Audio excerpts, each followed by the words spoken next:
3 efectos de sonido que deberías de utilizar en tus videos. Número 1. Los whooshes. Los whooshes son un efecto de sonido que se utilizan mucho para reforzar las transiciones.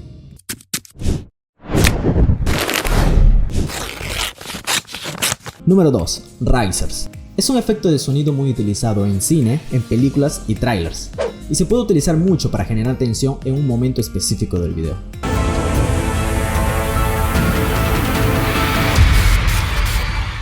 Número 3. Bass drops.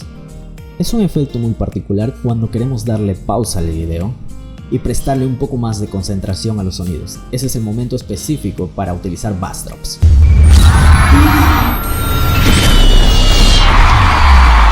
Eso fue todo. Si te gustó, comparte y comenta que te gustaría seguir aprendiendo. Hasta la próxima.